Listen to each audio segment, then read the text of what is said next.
हमारी सभी वीडियो को आप सभी का बहुत प्यार मिल रहा है, उसके लिए आप सभी का बहुत बहुत धन्यवाद। एनकॉन जनरल राउंड वीडियो बनाने के लिए हमारे एक सीएचओ साथी की रिक्वेस्ट आई थी। जनरल राउंड के ऊपर हमने पार्ट 1 से लेके पार्ट 3 वीडियो बना चुके हैं हम लोग। उसमें हमने टोटल 52 पॉइंट में से 32 पॉइंट कवर किए थे, जो हमारे चैनल पर उपलब्ध है। चलिए देरी ना करते हुए पार्ट 4 वीडियो स्टार्ट करते हैं। अगर आपको मेरी ये वीडियो अच्छी लगे तो हमारे चैनल को सब्सक्राइब कीजिए और लाइक कीजिए।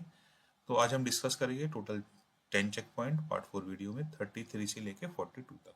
अब 33 जो हमारा चेक पॉइंट होता है वो होता है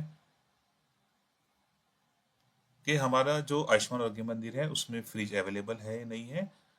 फ्रिज हमारा ड्रग्स रखने के लिए, वैक्सीन रखने के लिए और लैब की किट्स रखने के लिए अवेलेबल है नहीं है। तो सबसे पहले जो हमारा फ्रिज होता है, फ्रिज के लिए हमारे सबसे पहले हमारे पास एक थर्मामीटर होना चाहिए, जिससे हम टेम्परेचर नोट कर सके। फ्रिज का अंदर का टेम्परेचर +2 से लेके +8 डिग्री सेंटीग्रेड मेंटेन हो रहा है नहीं हो रहा है। उसके लिए हमें एक लॉग बुक बनानी होती है। लॉग बुक में हमें रिकॉर्ड मेंटेन करना होता है। जैसे जनरली जो आयुष्मान आरोग्य मंदिर का टाइम होता है वो 9 से 4 होता है, तो उसे एक बार सुबह चेक कर लीजिए, एक बार दोपहर चेक कर लीजिए 12:30 1 बजे के आसपास, और एक बार चेक कर लीजिए शाम को जाते हुए 4 बजे। इससे हमारी लॉग बुक मेंटेन हो जाएगी। और हमें डिफ्रॉस्टिंग भी करनी होती है जो फ्रिज होता है। और जो एक स्टाफ को ये भी पता होना चाहिए कि होल्ड ओवर टाइम क्या होता है। जो हमारे आयुष्मान आरोग्य मंदिर में फ्रिज होता है उसका होल्ड ओवर टाइम 2 से लेकर 4 घंटे होता है।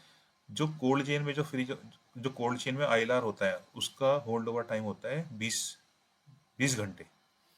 20 घंटे तक उसमें 2 से लेकर 8 डिग्री सेंटीग्रेड टेम्परेचर मेंटेन रहता है। और जो जो फ्रिज रखा हुआ होता है हमारे आयुष्मान आरोग्य मंदिर में, उस फ्रिज में हमें कोई भी ईटेबल्स, कोई भी खाने पीने का सामान नहीं रखना, कोई भी फ्रूट्स नहीं रखने, कोई भी कोल्ड ड्रिंक की बोतल, कोई भी पानी की बोतल नहीं रखनी है। जो हमारा फ्रिज होता है वो दवाई रखने के लिए होता है, वैक्सीन रखने के लिए होता है और लैब की किट्स रखने के लिए होता है। उसके बाद हमारा चेक पॉइंट आता है, there is specified place to store medicine in Ayushman Arogya मंदिर।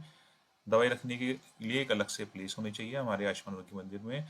किसी भी दवाई को हमें ना तो ज़मीन के ऊपर रखनी, ना पानी के पास रखनी, ना सिलाबी के पास रखनी है, ना हमें सूरज की किरणों के सामने रखनी है। क्योंकि बहुत सारी मेडिसिन क्या होती है वो हीट सेंसिटिव होती है। जो हीट सेंसिटिव मेडिसिन होती है उसको अलमारी के अंदर रखनी है या ड्रॉ में रखनी है, जो उसके ऊपर हीट न लगे, वरना वो खराब हो जाएगी।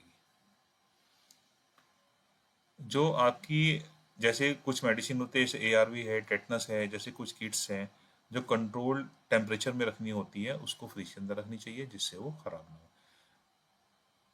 मेडिसिन को मेंटेन करने के लिए मैंने एक 5 प्रिंसिपल ऑफ फार्मेसी की वीडियो अपलोड करी हुई है अपने चैनल पे। अगर आपको पूरी डिटेल में और समझना है तो आप मेरे चैनल पे वो वीडियो देख सकते हैं। उसमें आपको सब मिल जाएगा। 5 प्रिंसिपल ऑफ फार्मेसी क्या होता है, मेडिसिन अल्फ़ाबेटिकली कैसे रखनी होती है, कौन सी मेडिसिन कैसे रखनी है, लुक अलाइक मेडिसिन कैसे रखनी है और साउंड अलाइक कैसे रखनी है, उसमें सब मिल जाएगा आपको। हाई अलर्ट ड्रग उसमें सब है, डिजायरेबल मेडिसिन सारी डिटेल में बनाई हुई है। फिर हमारा 35 चेक पॉइंट आता है, आयुष्मान आरोग्य मंदिर has establish procedure for safe keeping and retrieval of paper based record. Retrieval से मतलब होता है कि इजीली रिट्रीवल, मतलब जो भी आपने जैसे रिकॉर्ड बना रखा है, आपके 30 रजिस्टर है, 35 रजिस्टर है या 40 रजिस्टर है, सब रजिस्टर के ऊपर नंबर लिखना होता है। हर एक रजिस्टर की नंबरिंग करनी होती है, 1 2 3 4 5 6 7 8 जैसे 35 तक है, इस तरह करके टोटल नंबरिंग करनी होती है। नंबरिंग करने से फायदा क्या होता है, हमें जो अपना रिकॉर्ड है वो इजीली मिल जाता है। जैसे फॉर एग्जांपल कोई मेडिकल चेकअप का रजिस्टर है, हमने बाहर एक मास्टर चार्ट लगा दिया। पहले तो हमने सारे जो रजिस्टर है सबको नंबरिंग कर ली, उसके बाद हमने एक मास्टर चार्ट लगा दिया, किस जो रजिस्टर है सब पे नंबरिंग करने के बाद उसके नंबर हमने बाहर लिख दिया। 1 नंबर का कौन सा रजिस्टर है, 2 नंबर का कौन सा रजिस्टर है, 3 नंबर का कौन सा रजिस्टर है, 4 नंबर का कौन सा रजिस्टर है, 5 नंबर का कौन सा रजिस्टर है। जैसे मान लीजिए हमारा मेडिकल चेकअप रिकॉर्ड का 5वें नंबर का रजिस्टर है, हमने बाहर मास्टर चार्ट में देखा, अंदर से हमने रिकॉर्ड उठा लिया, 5 नंबर का मेडिकल रिकॉर्ड का रजिस्टर है हमारा, मेडिकल चेकअप रिकॉर्ड का। ठीक है। जो भी हम रजिस्टर बनाते हैं अपने आयुष्मान आरोग्य मंदिर में, हर एक रजिस्टर को हमने ऊपर नंबर तो लिखना ही होता है कौन सा नंबर का है बाहर मास्टर चार्ट के हिसाब से। लेकिन हमें अगर उसके अंदर मान लीजिए 40 पेज है तो 1 से लेकर 40 अंदर नंबरिंग भी करनी है हर एक पेज के ऊपर।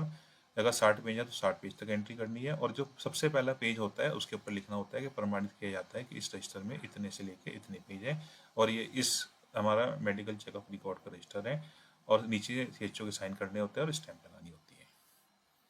उसके बाद हमारा होता है कि रिकॉर्ड रिटेंशन पीरियड भी पता होना चाहिए सीएचओ को। जो हमारा ओपीडी का रिकॉर्ड होता है उसका रिटेंशन पीरियड होता है 3 साल। जो हमारा आईपीडी का रिकॉर्ड होता है उसका रिटेंशन पीरियड होता है 5 साल।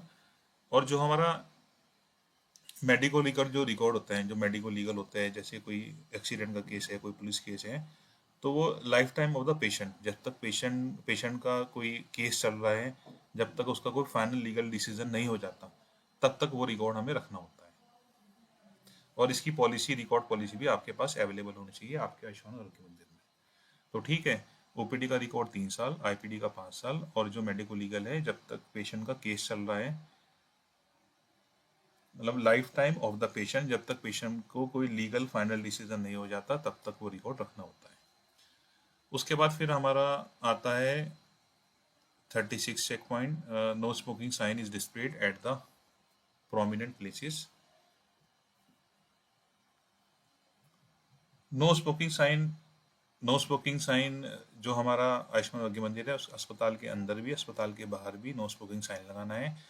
हमें एक आईसी लगानी है कोटपा एक्ट की, जिसमें 200 रुपये का जुर्माना होता है। अगर बहुत ज़्यादा बाहर, जैसे कि मान लो कोई बीड़ी सिगरेट पीता पाया गया, तो उसको जुर्माना भी करना होता है, क्योंकि जुर्माना करना इसलिए ज़रूरी होता है। एक टेक्निक होती है हमारी जिसको रोको टोको टेक्निक बोलते हैं। जब किसी का आप पर्ची काटोगे 200 रुपये की, तो वो 10 लोगों को और बताएगा कि भाई बीड़ी सिगरेट नहीं पीनी, जुर्माना लगता है। ठीक है। फिर हमारा चेक पॉइंट आता है अगला 37 चेक पॉइंट। इसमें देखते हैं, check for vaccine and diluent are kept as per the recommendation of guideline. जो आपकी जैसे डीबीटी है, डीटी है, हेपेटाइटिस बी है, टीटीवायल है, और जो डाइल्यूएंट है वो डायरेक्ट कांटेक्ट में नहीं रखने आइस पैक के, क्योंकि वो खराब हो जाती है।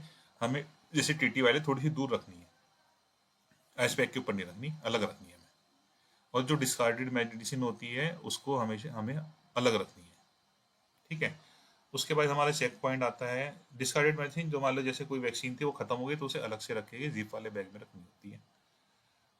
उसके बाद हमारा अलग से आता है फिर 38 चेक पॉइंट जो आता है हमारा, वो होता है facility has a system to monitor cleanliness and hygiene practice. जो हमारा हॉस्पिटल का स्टाफ होता है, एक हमारी इन्फेक्शन कंट्रोल कमेटी होती है हमारे हॉस्पिटल में, आयुष्मान आरोग्य मंदिर में। वैसे तो उसकी जो मीटिंग होती है वो मंथली होती है, अगर आप डेली भी उसकी मीटिंग कर लोगे तो उसमें कोई बुराई नहीं है। डेली मीटिंग करने से फ़ायदा ये होगा कि जैसे हैंड हाइजीन मेंटेन हो जाएगा। हाथ धोने के जैसे 6 स्टेप है, आप सिखा दीजिए सारे स्टाफ को।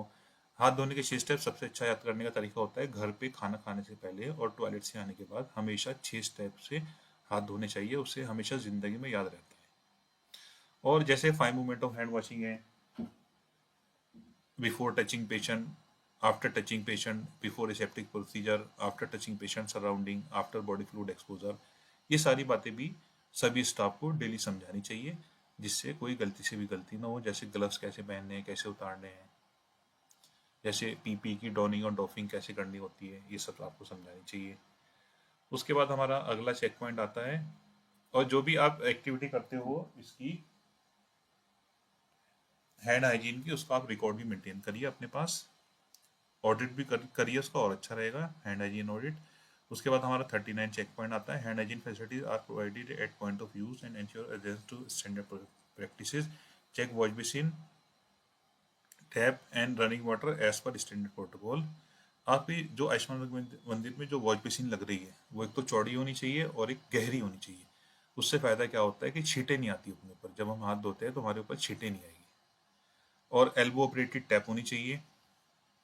पानी प्रॉपर आना चाहिए, प्रॉपर पाइप से सप्लाई में होना चाहिए। ऊपर टैंक रखा होना चाहिए 500 लीटर का। उसके बाद हमारे चेक पॉइंट आता है हैंड वॉशिंग फैसिलिटीज़ में, जैसे आपने वॉश बेसिन तो लग गई, आपकी डीप भी हो गई, सब चीज़ें अवेलेबल है आपके पास, एल्बो टैप भी अवेलेबल है, पानी भी आ रहा है।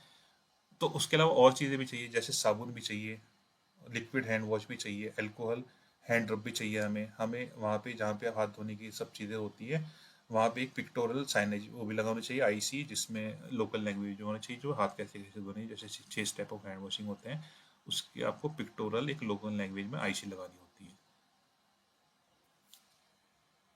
उससे थोड़ा सा ये फ़ायदा होता है, आप देख के आराम से हाथ धो सकते हैं।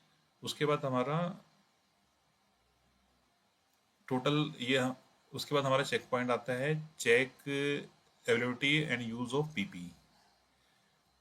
हमारे आयुष्मान आरोग्य मंदिर में पीपी की प्रॉपर सप्लाई होनी चाहिए, उसका आप रिकॉर्ड चेक करिए, इंडेंट पे रिकॉर्ड है नहीं, कितनी हमारे पास स्टॉक में है पीपी। और डिस्पोजेबल ग्लव्स, कैप्स और मास्क है वो हमें दोबारा यूज़ नहीं करने, एक बार यूज़ करने होते हैं। पीपी का तरीका भी होता है। पीपी होता है हमारा पर्सनल प्रोटेक्टिव इक्विपमेंट। इसका डॉनिंग और डॉफिंग करनी आनी चाहिए हमारे स्टाफ को। डॉनिंग में हम जैसे पहनते हैं, जैसे सबसे पहले शू कवर पहनते हैं, फिर एप्रिन पहनते हैं, फिर हेड कैप, फिर मास्क, फिर चश्मा, फिर ग्लव्स। इसका उल्टा हम इसे उतारते हैं, डॉफिंग करते हैं। ये सब स्टाफ को पता होना चाहिए।